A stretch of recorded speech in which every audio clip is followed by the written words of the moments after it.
If you have been following Delta news since the embargo lifted, you probably heard whispers about something called Guy Savage. So, what exactly is Guy Savage? And why is Konami suddenly bringing it back in Metal Gear Solid Delta Snake Eater? Let's dive into one of the strangest and the most mysterious pieces of Metal Gear history. Guy Savage is the nightmare sequence that appeared in the original PlayStation 2 release of Metal Gear Solid 3 Snake Eater. It is a hidden hack-and-slash minigame written and directed by Shoyo Murata, the co-writer on several Metal Gear titles. In this minigame, you play as a mysterious character wielding twin-hook swords, fighting waves of zombie-like monsters. After you kill enough of them, you enter a brief beast state that lets you tear through enemies even faster. The way to trigger this nightmare sequence is pretty unusual. After the torture scene in Grozny Grad, save the game. Snake will then have a conversation with Paramedic where she talks about Dracula. Snake, have you ever heard of Renfield? Is that a movie? It's the name of a character. He's locked up in a cell waiting for the master to return, eating the spiders that crawl along the walls. Change the channel. He waits and waits for ages. Finally, just as he's beginning to forget whether he's human or not, the master comes for him, saying the time has come. Renfield is overjoyed. Wait, isn't this? The master spreads his huge wings and a gust of wind fills the cell. Come on, I don't want to hear this. And there, standing before Renfield in human form was... Dracula. Exactly! If you stay there too long, your old buddy Dracula's going to come and get you too. So you better start thinking of a way out of there. You better not leave me without someone to talk to. Please, Snake, think. There's got to be a way out of there. I'll try. Okay. Just let me know if you start having nightmares about Dracula. As you can see, Snake isn't exactly comfortable with vampires. If you quit the game to the main menu and reload that save, you will drop straight into the nightmare sequence. It runs for a few minutes, then Snake wakes up annoyed at Paramedic for giving him nightmares about vampires. No, I'm feeling fine. I had the most amazing dream thanks to you. Ah, you didn't really dream about Drac. Don't say it. The last thing I need is a double feature. If you call other people, you will notice how disturbed Snake is by his dream, which is kinda funny. Unfortunately, this minigame was cut from later versions, including the HD edition, the 3DS port, and the Master Collection versions of Metal Gear Solid 3. Even the related radio calls were removed. In an interview, Hideo Kojima mentioned that this sequence was originally going to feature Gradius, another classic Konami game, but he decided to go with an original idea instead. He then later described Guy Savage as basically the remains of a cancelled concept.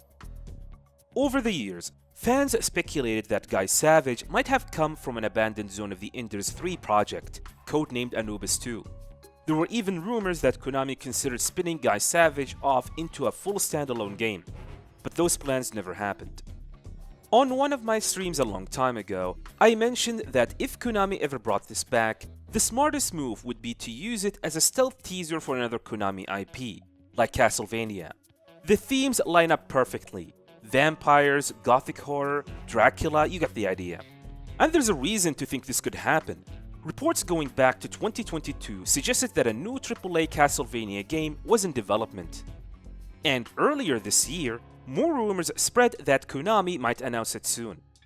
In my opinion, this could be the perfect opportunity, and it doesn't have to be on a playable state. Imagine it, Guy Savage teaser inside Delta leading into a big Castlevania announcement at Tokyo Game Show 2025.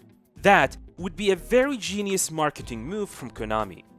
Anyway, fast forward to the NYC demo event on August 6th, a friend of mine checked the credits of Metal Gear Solid Delta Snake Eater and found something surprising. Guy Savage mode is in the remake. What shocked me even more is the developer behind it. It is not Konami, it is PlatinumGames. Yes, that PlatinumGames, the team behind Metal Gear Rising Revengeance, is developing the new Guy Savage minigame in the remake. That blew my mind. It immediately set off speculations among the fans about a deeper Konami and PlatinumGames collaboration. There is no way this is just a random one-off, right? Could this mean a new joint project? Maybe even the long-awaited Revengeance 2? especially since PlatinumGames celebrated the game's 10th anniversary in 2023, something they wouldn't just do for no reason, unless it is a hint at what's coming next. But then, the embargo lifted, footage dropped, and my optimism took a hit. It doesn't really look like Rising. Instead, the nightmare leans more into gothic horror, closer to Castlevania. The main character still uses dual hook swords, just like the PlayStation 2 version, but the design feels kind of generic. That made me worry. What if this is just a cool, self-contained extra and nothing more? Seriously, what is Konami trying to do? When Delta finally released, I tried it for myself. The requirements are the same as the original.